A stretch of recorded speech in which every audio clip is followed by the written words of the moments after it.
Jadi ketika ada orang tua sakit, Allah menguji kalian, mau kau ambil ini sorga atau tidak?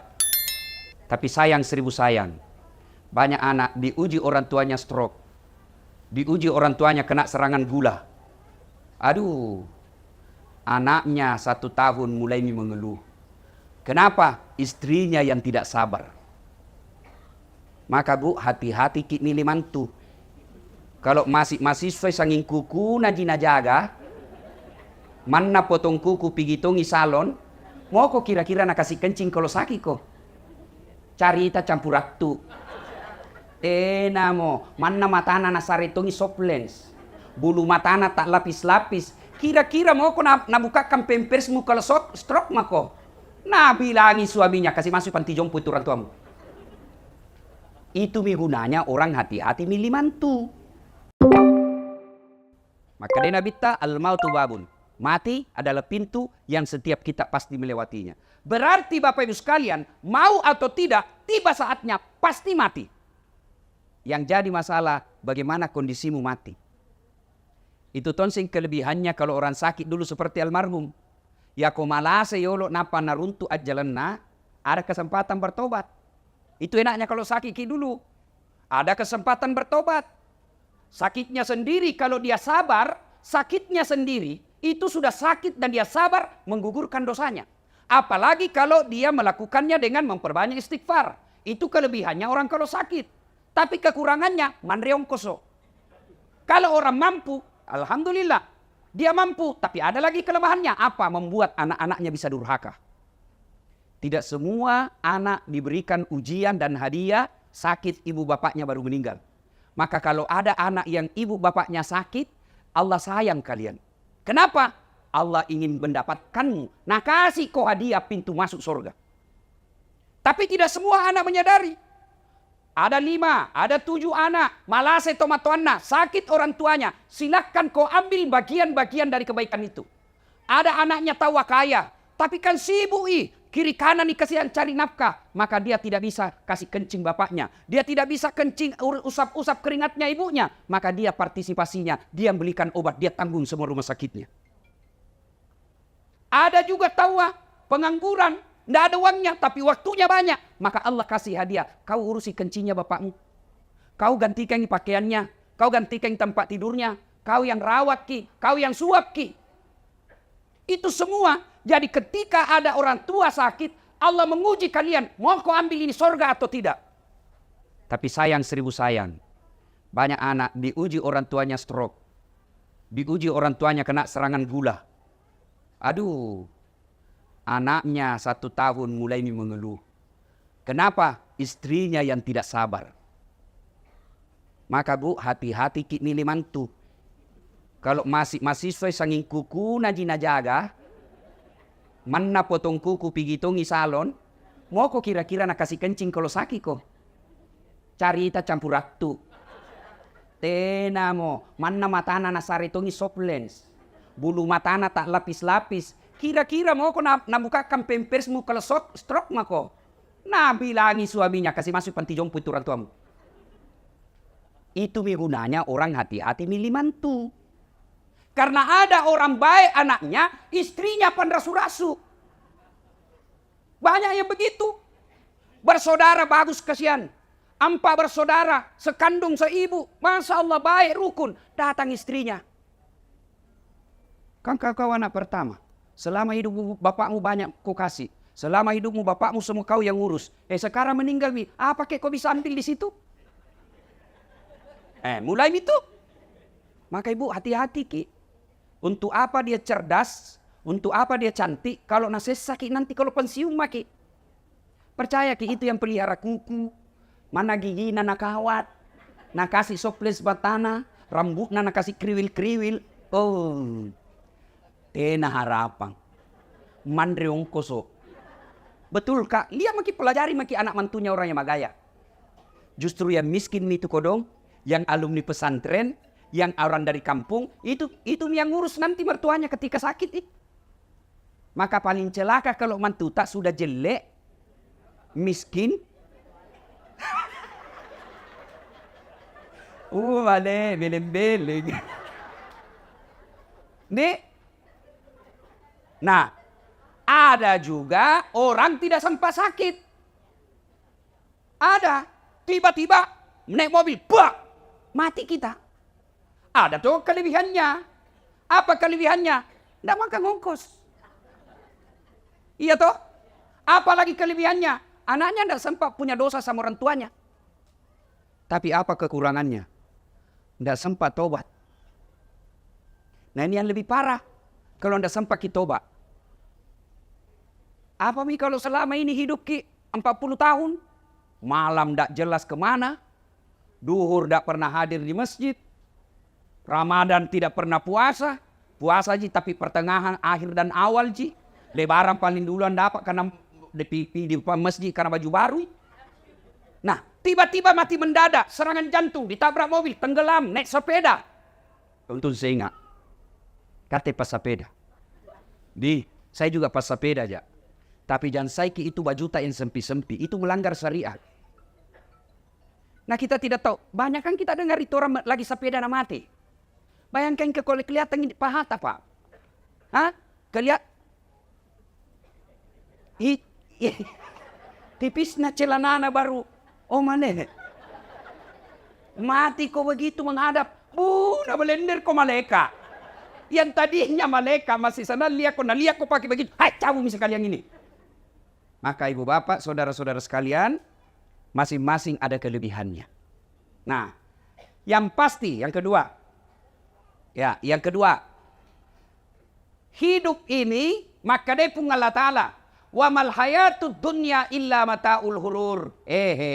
Das'at, Firdaus, Haji Amir. Ini dunia di sementara di saja. Acule-cule yami, maringan rak kombo. Ada tambangmu. Sebentar jika. Maka dunia ini hanya titipan. Apa titipan dunia itu macam-macam. Satu, titipan dunia ada disebut harta. Harta ini titipan. Ada pula titipan berupa ilmu. Ustadz. Ada pula titipan berupa anak. Ada pula titipan berupa umur. Titipan semua itu. Maka ketika Allah kasih kau titipan. Satu, jangan kau sombong. Yang namanya titipan bos. Jangan kau sombong. Harta. Titipan je itu. Ini. Ada mobil di sini 3-4 kayaknya di dalam sini. Titipan je. Titipan nih. Kalau mati ki. Seperti almarhum. Nah bawa hartanya. Enggak. Kaos kaki aja enggak boleh dipakai. Dasi aja enggak boleh dipakai. Titipan aja ini. Harta ini titipan. Maka yang namanya titipan, jangan kau sombong dengan hartamu. Maka ambil ilmunya tukang parkir. Ini banyak semua tukang di sini, Pak Warkop. Nah bilang temanku, jangan mengaku anak Warkop Makassar kalau kau tidak tahu camidu. Apa itu camidu, Ustaz? Catami dulu. Ketua ada Pak Amir. Ayo. Coba lihat itu tukang parkir di Warkop. Masya Allah baik na hatina. Tidak ada sombongnya. Banyaknya mobil na jaga. Tidak pernah patenteng sombong. Kenapa? Begitu ambil orang mobilnya. Maka aja dikasih 2006 nih. Kenapa? Karena dia yakin bukan mobilku. Maka sebaiknya itu harta tak seperti tukang parkir. Titipan jini. Jangan kau sombong. Kalau Allah marah dengan kekayaan yang kau sombongkan. Allah ambil hartamu. Sekejap ji. Maka dami pun Allah Ta'ala kun fayakun. Jadi habis. Apa contohnya? Tsunami. Lihat itu kalau tsunami hancur. Gempa, kebakaran. Maka harta jangan membuat kita sombong. Ibu-ibu. Tahu ki Fir'aun? Tahu ki? Itu Fir'aun bu. Allah melaknat dia karena dia sombong. Gagah. Raja. Istananya banyak. Dilapisi dengan dinding-dinding emas. Tapi karena sombong, Allah laknat dia. Dan Allah tidak akan memasukkan dia dalam surga. Kalau kita ini Islam pernah 2 kalimat syahadat, yakin sampai mati, pasti masuk surga. Jangan khawatir bu. Ini semua kita pasti masuk surga. Yang penting sudah syahadat, yakin 2 kalimat syahadat itu pasti masuk surga. Cuma kalau dilanjutkan pertanyaan, kapan masuk surganya? Sudah pakai dicuci. Di mana dicuci, Bu? Neraka kedua di tempat, tidak ada tengah-tengah. Jangan kau pikir ada bencong, enggak. Tuh, neraka, surga. Kalau dia tidak masuk surga, di neraka. Kalau dia Islam, masuk ke surga. Tapi mampir dulu di neraka. Bagaimana keadaan di neraka dicucinya? Tergantung dosamu. Sama bajuku saya. Kalau bajuku yang kupakai si ceramah, rendam saja deterjen, bilas sedikit, bersih. Tapi itu bajuku yang kupakai dulu waktu SMA SMP kalau pika sawah, kotor, mamaku nak cuci istilahnya, nak cuci kalantang. Tahu ki kalantang, Ibu? Tahu bapak-bapak kalantang? Direndam dulu 1 malam air panas, besok baru disikat, dibanting-banting, diinjak-injak, toh, dibanting lagi, disikat, baru dijemur 1 hari, malamnya diembunkan, besok baru dibersihkan lagi, baru bersih. Begitu, Bi. Kalau banyak dosa tak, kalau sedikit tampilin jaki saja, tak, masuk kok. Sudah, Bi. Tapi kalau banyak dosa au patopan di kalantang. Di kalantang orang, Pak, tergantung dosa. Tapi Fir'aun itu Allah jelaskan Quran, haram dia masuk surga. Kenapa? Karena dia sombong. Lalu dilaknat Allah, tidak ada orang suka. Itu Fir'aun tidak ada yang sukai. Mana buktinya? Sampai sekarang ini tidak ada orang maros mau kasih nama anaknya Fir'aun. Itawa terkenal sekali. Ini akhirnya tahu di Quran.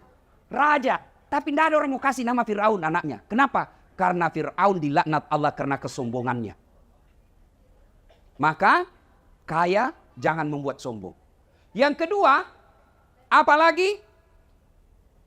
Harta. Yang kedua, ilmu. Jangan sombong. Adakah ilmuwan sombong? Ada. Mana gerangan? Ada, itu biasa. Tidak usah bahas ilmu kedokteran, ilmu agamamu. Adakah ustadz sombong? Ada. Yang mana ciri-ciri ustadz sombong? Yang tidak mau menerima perbedaan pendapat. Pendapatnya saja nanggap benar. Kalau berbeda langsung bilang bid'ah, masuk neraka. Kada tong itu begitu, Pak? Ada. Apa yang mau kita sombongkan dengan ilmu ini? Padahal Allah sudah jelaskan, wa ma utitu minal ilm illa qalila. Dek wale kopat disengek kecuali cek dek ni. Itu kata Allah. Apa yang kita mau sombongkan dengan ilmu? Ini dah saat latih. Yang merasa hebat. Bukan karena saya cerdas. Bukan karena saya jago. Tapi karena ada penontonku. Saya bisa viral. Sampai penonton saya di YouTube sudah 148 juta. Bukan karena saya hebat. Tapi karena ada yang nonton. Coba kalau saya ceramah di sini. 2 jam berapi-api. Membara. Tidak ada yang nonton. Lewat patopan. Lama misaki itu, Ustaz. Iya toh? Iya. Jadi kalau jadi penceramah ilmuwan, jangan kau sombong. Kalau Allah marah, nah kasih pikun kok. Ada banyak pikun. Ada banyak pikun. Ada cerita, wala benar atau tidak ini cerita-cerita, Ji. Ada profesor, dekat-dekat mi pensiun, mau pi mengajar. Setiap dia mau pi mengajar, selalu nak cium istrinya. Ini 2 minggu mi, tidak dicium istrinya. Dah protes istrinya, bilang, Pak, biasanya kalau mau pi mengajar, kau cium, Kak. Ini mau mi 2 minggu tidak pernah mau mencium-cium. Dalam hati, astagfirullah, berarti siapa kau cium selama ini? Ternyata pembantu tidak cium. Jantung modus. Mata-mata sudah dengar begini, besok didapat sama anaknya. Kau kira mamaku nak? Apa yang kita bersombongkan dengan ilmu? Maka yang baik, mari saling menghormati perbedaan pendapat. Nih, biasa kita ini, gara-gara beda pendapat dalam suatu masjid, akhirnya masjid tidak tenang. Lama-lama, masjid ditinggal jamaahnya. Lama-lama, akhirnya masjid didominasi oleh satu aliran atau mazhab saja. Yang baik, mari saling menghormati pendapat. Kalau kita yakin satu pendapat, lakukan dan amalkan pendapat itu tanpa mau menyalahkan pendapat orang lain. Maka kalau kita lihat masuk di masjid, ada orang takbir begini, silahkan, jangan kau salahkan. Ada juga yang begini, silahkan, ada ton dalilnya. Ada ton kuliah tidak semangat, kayak orang lapar sekali, lama tidak makan. Ini. Ada juga begitu, Ibu. Tuh, begini saja. Ada ton begitu, tuh. Jamba kau calai urusannya. Sibuk duduk kok. Kenapa? Karena kalau dia salah, kau tidak tanggung dosanya. Kalau dia sesat, kau tidak ikut sesat. Tapi kalau kau celah, kau maki, kau hina, kau dapat dosa karena menghina hamba Allah. Selesai. Jadi kalau ada kita lihat berbeda, jangan maki urusi. Mau kau pelihara jenggot, silahkan. Jangan aku bilang yang tidak pelihara jenggot, tidak sunnah. Mau kau yang jengki celananya, silahkan. Jangan kau bilang orang yang dibawa mata kakinya kafir, tidak. Saya dibully di WhatsApp, di Facebook. Ini Ustadz tidak sunnah. Kenapa kau bilang tidak sunnah? Buktinya kau tidak pelihara jenggot. Mau dia apa kalau tidak mau tumbuh? Gara-gara jenggot udah cala-cala kan. Sibuna. Sudah ya. Jadi jangan sombong gara-gara ilmu. Yang ketiga, apa itu titipan? Sudah harta, ilmu, apalagi? Jabatan. Wali kota, kepala dinas, gubernur, pak camat, anggota dewan, titipan ngasen jinjo. Tiaku borro. Jangan kau kabarra-barra. Iya toh? Bu. Kutanya ki dulu Kutanya ki. Kita tahu itu rumah yang cantik di Jalan Sudirman, perempatan Sungai Sadang, sebelah kanan warna putih. Banyak bendera-benderana. Kita tahu ibu? Yang dari Pangke anggami pura-pura mengkitai. Tahu itu? Apa itu? Rumah jabatan gubernur. Kalau masuki di dalam orang di situ jangan kuborro. Kenapa? Pasti keluar kok. 5 tahun saja, paling lama 10. Masih mau kau tambah, dibilang kau gila. Keluar kok, bukan kau di situ. Berapa mi orang tinggal di sana? Berapa mi? Banyak mi toh? Pasti keluar. Apa yang kau sombongkan dengan jabatanmu? Apa? Apa lagi? Ini Hertasning. Ada di situ rumah dinas ketua DPR Kota Makassar. Berapa mi tinggal di situ? Jangan kau borro. Pasti kau keluar. Makanya saya biasa ketawa-ketawa saya dalam hati kalau ada anggota DPR borodudu acece. Tak mau kau bos, kau 5 tahun jijatanu. Terpilih kau lagi 10 tahun, tidak terpilih wabillahi taufiq wal hidayah. Kutanya ki dulu ibu, kutanya ki. Mana lebih tinggi pangkatnya gubernur dan wakil gubernur? Mana ibu? Gubernur. Bapak-bapak, mana lebih tinggi pangkatnya Kapolda dengan wakil Kapolda, wakil Polda? Mana lebih tinggi pangkatnya wali kota dengan wakil wali kota? Tidak mungkin wakil lebih tinggi daripada wali kotanya. Tidak mungkin wakil gubernur lebih tinggi daripada gubernurnya. Tidak mungkin wakapolda lebih tinggi jabatan pangkatnya daripada kapolda. Iya toh? Tapi herannya, kenapa itu wakil rakyat? Nah kau wakil ya kau bos. Ini naket patah kekuasaan rakyat. Kau wakil ya kau. Kenapa kau jadi wakil rakyat mau merasa sombong? Nah kau wakil. Allah marah.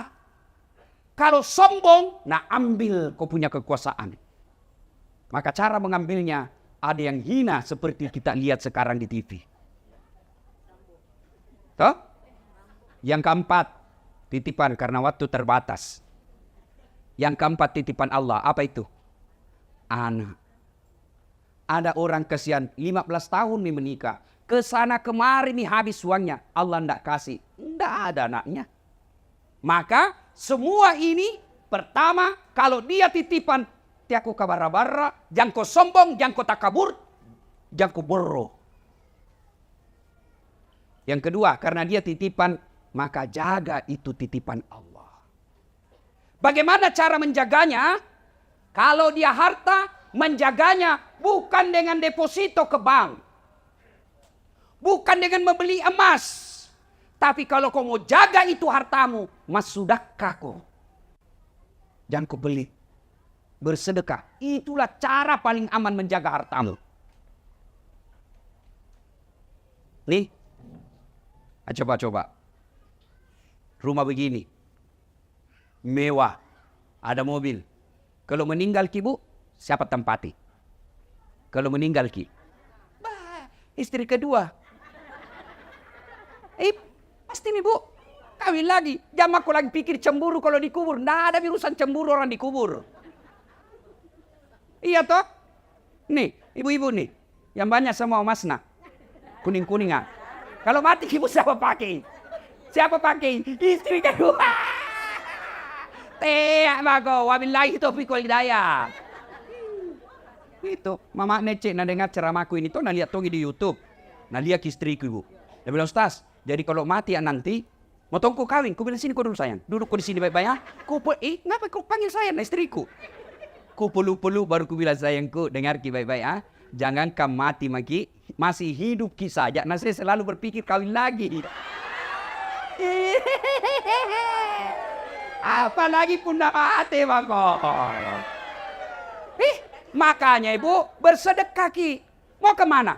Mau ki kemana? Pasti mati bu. Itu kata sudah pesan dari Allah. Dulu ndak ada keriputmu. Dulu kau masih muda. Dulu kau masih tua kau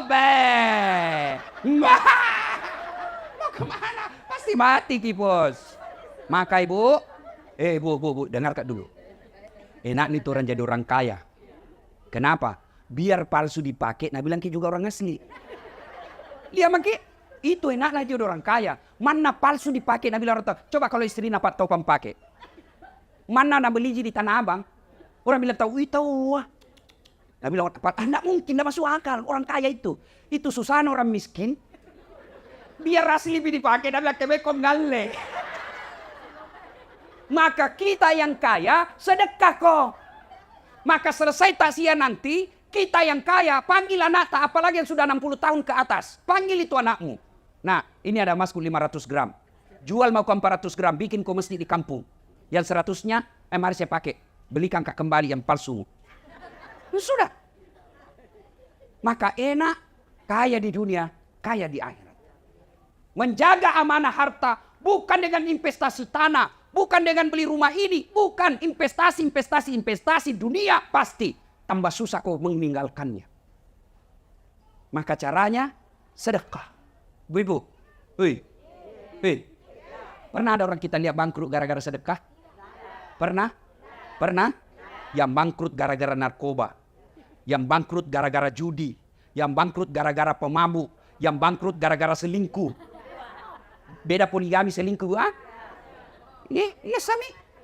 Kalau selingkuh coko-coko. Nggak halal, poligami halal. Apa kau tahu Pak? Berani kok. Nabila temanku Ustaz.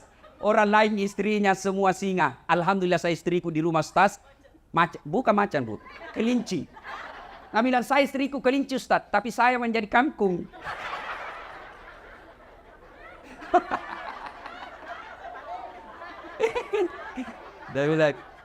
Nabila yang satu temanku nak Ustaz selama dengar ceramahmu, alhamdulillah istriku jadi malaikat. Wih, tahu ah, tapi malaikat pencabut nyawa. Ada kayak cerita sama saya, Ustaz poligami itu kan sunnah. Betul, poligami itu sunnah, jadi jangan celah. Kalau ibu bapak tidak setuju, boleh tapi jangan kau celah orang yang berpoligami. Tapi dengan catatan, poligami bagi orang yang mampu. Ibarat pesawat itu pesawat Pak, ada kan namanya pintu darurat. Tidak boleh dibuka setiap saat. Puna dibuka tidak darurat, najaklah ke polisi. Begitu juga itu poligami bagi orang yang mampu. Siapa contohnya? Rasulullah Muhammad sallallahu alaihi wasallam. Kenapa beliau mampu? Salat tahajudnya tiap malam.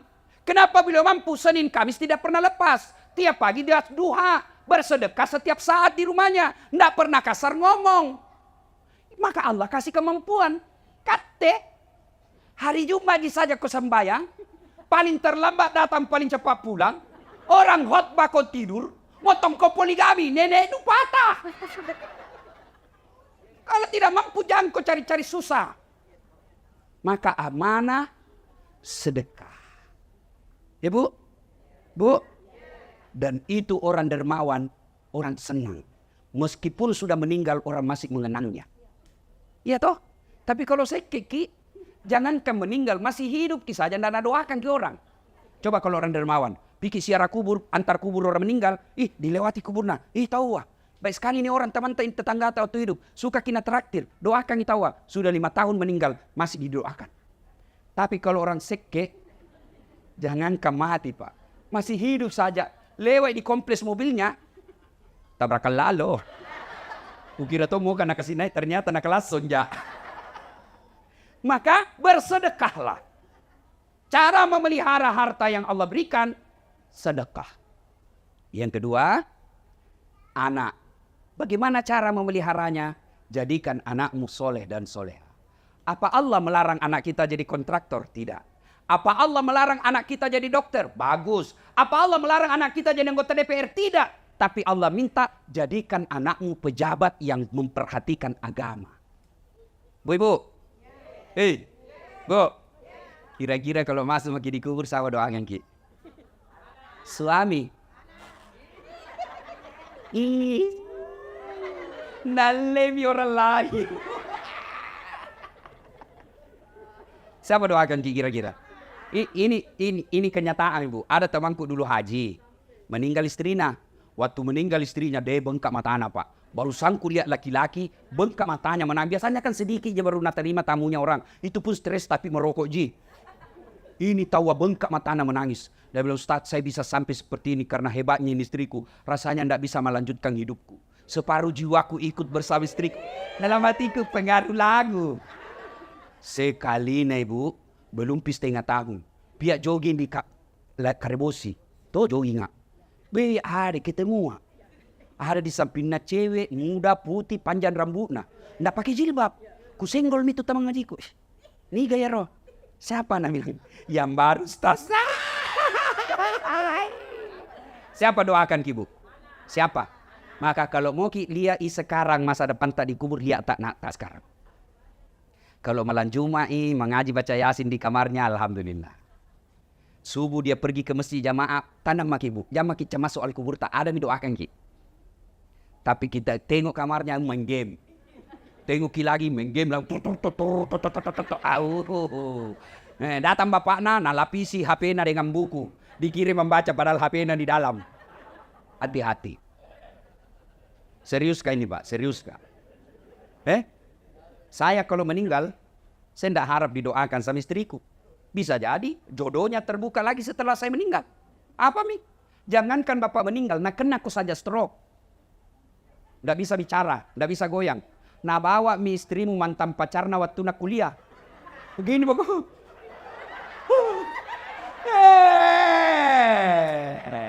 Belum kau dikubur itu, belum kau dikubur.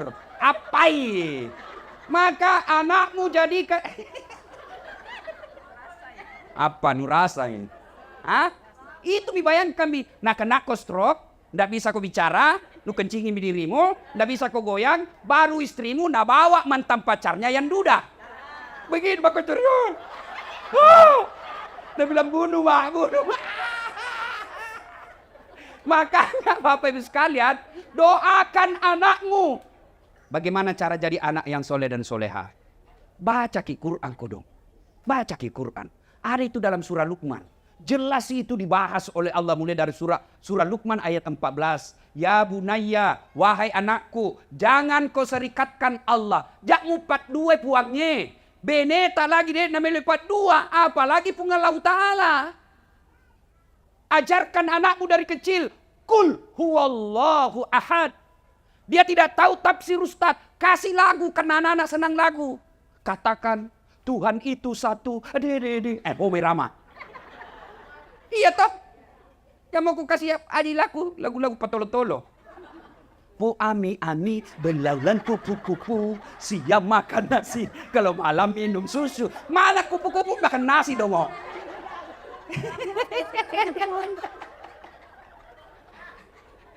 Ada ku gaspol me mamaku semua ini. Yang ngasih dia cari tanah. Bangga anak tahu kalau nak bilang anak tahu di luar negeri sekolah. Pintar bahasa Inggris. Apa beda kalau pintar bahasa Inggris? Apa nu apa? Memang kalau berdoa bahasa Inggris sih. Oh my God. Please help me bang mother. Cari campur aku. Iya toh. Salah anak tak pintar bahasa Inggris. Bagus. Salah anak tak luar negeri. Bagus. Tapi kasihan kalau dia tidak tahu agama. Ada orang kasihan anaknya ke luar negeri sekolah. Pulang lagi diongkosi. Diongkosi. Habis uangnya puluhan miliar untuk anaknya. Tapi tidak pernah bangun masjid. Kamase. Bu, saya baru pulang umroh. Kan kalau pikir umroh itu dibawa ke siara toh? Iya. Iya toh? Nah itu kalau orang dibawa siara, dibawa gitu di Madinah, ada namanya siara Masjid 7. Iya toh? Nah, kenapa disebut masjid 7? Karena ada 7 orang di situ bikin masjid. Ada namanya masjidnya Umar, masjidnya Abu Bakar, masjid Aisyah, masjid Utsman. Ada semua di situ. Kalau orang Romawi Yunani membangun dan membentuk, menjadikan momen bahwa saya pernah hadir di dunia dengan apa? Dia bikin patung. Itu Romawi Yunani. Maka kita kenal ada patungnya, patung-patung orang tokoh-tokoh sana. Ya toh, kalau orang Islam bukan patung, apa? Masjid. Mana cat dibikin kok masjid? Masa kau berani anakmu sekolahkan miliar-miliar kau tidak bisa bikin masjid? Supaya nanti ketika bapak masuk di kubur, ada kau doakan ki. Tidak ada itu teman tak bu. Wih pak, kalau meninggal ki, teman tak mau doakan ki. Lihat mi dulu di WhatsApp grup. Ada semua itu grup WhatsApp toh. Coba kalau ada orang meninggal, mengetik doa saja malas. Stiker gitu nak kirim. Inna lillahi wa inna ilaihi al-Fatihah. Stiker, ndak nak baca itu al-Fatihah. Begitulah nasib tak kalau dikubur maki. Pak, kilangnya rekine bagi bu. Bu, saya merantau di Kalimantan. Cari kerja. Tidak enak di Kalimantan. Masih ada pilihanku bu? Masih ada? Ada. Apa? Pulang lagi di Pindrang. Pulang kampung. Ndak mungkin lihat ke sekampungku mati kelaparan. Iya toh? Orang Jawa datang merantau ke Sulawesi. Ternyata di Sulawesi tidak enak. Ada pilihan? Ada. Apa? Pulang kampung. Mangan orang mangan yang penting ngumpul. Iya toh? Apa lagi? Ada pegawai kantor gubernur. Salah dukung waktu pilgub. Ni betai. Tadinya kepala dinas, akhirnya mendai staf ahli. Ahli yang tidak ada stafnya. Ada pilihan? Ada. Apa? Pensiun dini, selesai urusan. Tapi masuk kok dikubur. Ada pilihan? Ada pilihan? Masuk kubur, dah enak deh, kembali lagi deh. Wow, saya saja masuk kubur, dah enak, keluar kak, lari semua orang. Ustaz Dasat, Ustaz Kondan jadi pocong. Iya toh? Maka begitu masuk kubur, yang bisa menolong bapak ibu, anak yang soleh dan soleha. Bagaimana carakan anak tak jadi soleh dan soleha? Itu sudah jelas dalam agama. Satu kata Nabi, kasih nama anakmu nama-nama baik. Nama-nama ada doa. Bukan nama-nama pemain bola. Nah kasih nama anak Lionel Messi. Mengapa Lionel Messi? Nah bilang supaya jago main bola. Apa mau jago main bola? Sekarang saja di sini tidak ada stadion.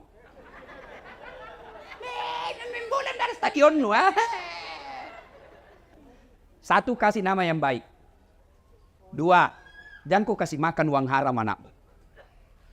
Bodoh kita rakyat Indonesia kalau tidak mengambil pelajaran dari yang viral sekarang.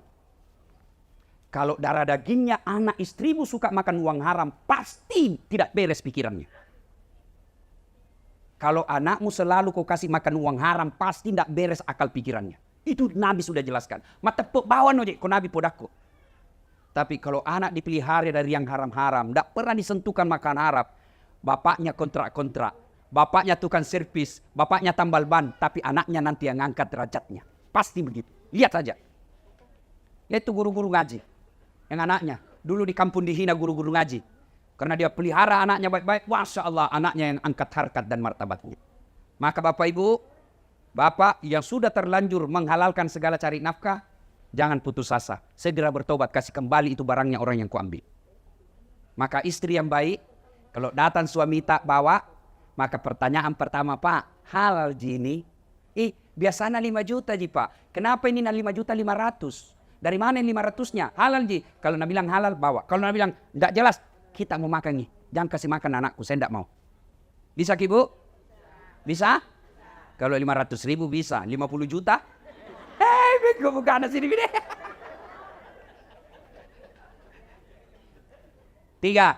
Kasih nama, jangan kasih makan uang haram. Yang ketiga, cara mendidiknya anak kita adalah berikan keteladanan. Jangan berharap banyak anak tak sholat kalau orang tuanya tidak sholat. Kita selalu bilang sembahyang kau nak. Nah kita tidak pernah lihat sholat, tidak mungkin. Nah ibu bapak saudara-saudara sekalian. Berikutnya, yang pembahasan keempat. Anggaplah banyak misalata ini. Toh? Anak tak gagal dididik, harta tak tidak jelas. Selama ini kita tantang patente sombong. Wala ta'iasu min rauhillah kata Allah. Jangan peturun dulu. Jangan kau putus asa. Selama ajalmu belum dicabut, selama napasmu masih ada dalam tubuhmu, maka saya akan terima ampun dari. Saya akan terima tobatmu. Dengan catatan bertobat kok. Cuma bagaimana cara bertobat? Ini yang kita tidak tahu. Pertama cara bertobat, memperbanyak kalimat istighfar. Astaghfirullahaladzim adzim wa atubu ilaihi la ilaha illa anta subhanaka inni kuntu minadz zalimin. Malam pelate Ustaz, punco kisi. Astaghfirullahaladzim adzim wa atubu ilaihi. Astaghfirullahaladzim adzim wa atubu ilaihi. Masih panjang Ustaz, yang paling pendekmu. Astagfirullah, astagfirullah, astagfirullah. Masih panjang Ustaz, pendek sekali ya. Astaga. Tidak boleh memanja. Paling pendek. Tidak ada artinya itu astaga, tidak ada artinya. Astagfirullah. Itu mau. Anda aku tahu bahasa Arabnya, bahasa Indonesianya. Puang. Ya Allah maafkan saya, ampuni saya Allah, ampuni saya Allah. Satu. Yang kedua, tobat bilisannya dengan melazimkan selesai sholat 5 waktu, membaca zikir Subhanallah 33 kali, Alhamdulillah 33 kali, Allahu Akbar 33 kali. Itu sebabnya Nabi menganjurkan selesai kau sholat, baca kau itu 33 kali. Subhanallah, Alhamdulillah, Allahu Akbar. Kenapa? Hadis menjelaskan orang yang baca dengan sepenuh hati, maka Allah gugurkan dosa-dosanya. Dengan catatan pada cengi bacana, perbaiki bacaannya. Jangan terlalu cepat. Tidak tahu apa dibilang, kayak makan pisang goreng panas. Jumlah. Ya sesehera enggak? Sama-sama subhanallah dibaca. Sama-sama 33, sama-sama mulainya. Saya baru 11, dia sampai mi. Karena saya jumlah. Apa itu jumlah? Nasa ngogi koma pigau DC ko, pigau isi DC na. Takala ning pigau, takala nu baca, pada cengi bacana. Subhanallah. Dullah. Ada dullah di samping apa dipanggil kakak siapa panggil kau itu ku dengar tadi dullah. Yang ketiga istighfar tadi, yang kedua memperbanyak yang tadi, yang ketiga adalah melazimkan sholat sunnah taubat. Bagaimana cara sholat sunnah taubat? Sama sholat sunnah yang lain, cuma beda niat, beda tempat. Kalau tahajud, niatnya tahajud. Kalau duha, niatnya duha. Kalau sholat taubat, Nabi melaksanakannya selesai sholat maghrib nunggu isya. Berapa rakaat? 2 rakaat baik, 4 rakaat bagus, 6 rakaat lebih utama. Artinya boleh tonji 2. Kalau sempat 2 aja. Tapi kalau lebih mulia dan lebih bagus, 6 rakaat. 2 rakaat salam, 2 rakaat salam, 2 rakaat salam. Apa gerakan dan bacaannya? Sama sholat sunnah yang lain, cuma beda niat. Boleh diucapkan? Boleh. Boleh tidak diucapkan? Boleh. Tidak mesti diucapkan itu usalli. Ada orang tidak jadi sholat gara-gara tidak hafal. Niat itu bukan menghafal. Begitu ibu bangkit dari tempat duduk, maghrib, dalam hati tak, mau sholat maghrib. Selesai sholat maghrib, mau juga sholat taubat. Itu niat. Tidak harus diucapkan. Kalau mau ucapkan, boleh. Usalli sunnat al-taubat. Raka'ataini lillahi ta'ala. Allahu Akbar. Wakatai mas sampajat taubat 2 rakaat. Sunnah iriseseku. Nasabah pungalau ta'ala. Allahu Akbar. Saya niat sholat taubat 2 rakaat. Sunnah hukumnya bagi saya lillahi ta'ala. Allahu Akbar. Tidak hafal itu, berdiri maki saja. Ambil cara gampang. Tuhan, semain sunnah taubat kena. Allahu Akbar. Boleh. Boleh begitu. Sudah ulang lagi Tuhan. Masih seperti yang tadi. Allahu Akbar. Tapi jangan begitu terus. Tapi sah. Boleh. Boleh Bu. Daripada ibu katakan. Usali.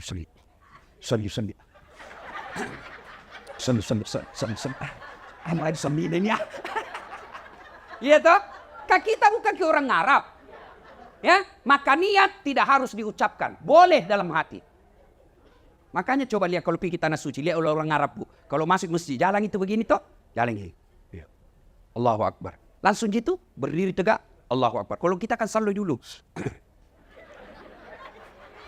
Loading. Di bacaannya sama. Ibu mau baca doa iftitah bagus, tidak baca tetap boleh.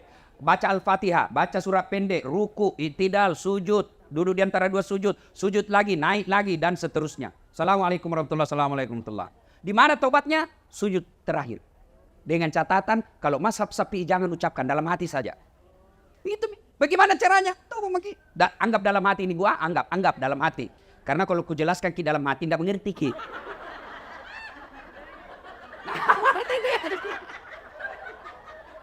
Jadi bagaimana caranya? Anggap ini dalam hati, anggap. Ya Allah, Saya hilap tadi di kantor. Kupegang tangan sekretarisku. Nah pegang nggak juga Tuhan. Akhirnya baku pegang-pegang mahi. Ya Allah ampuni saya. Lalu yang paling penting, ini yang paling penting. Rabbana la tusi qulubana ba'da is hadaitana wa hab lana min ladunka rahmah. Terjemahannya, ya Allah, jangan kau palingkan hati hamba, jangan kau sesatkan hati hamba, jangan kau gelapkan hati hamba setelah engkau berikan hidayah dan petunjuk, setelah engkau berikan terang hatiku. Puang, ajak kesik 4 lupa sikap memang. Tuh, selesai. Tidak harus diucapkan.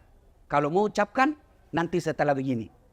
Bagaimana kalau selesai sholat Ustaz? Menghadap kiblat, zikir dulu, salawat sebanyak-banyaknya, lalu istighfar, mengangkat kedua belah tangan, doakan dulu orang tua tak, baru didoakan. Boleh tidak ada bahasa, boleh dalam hati saja.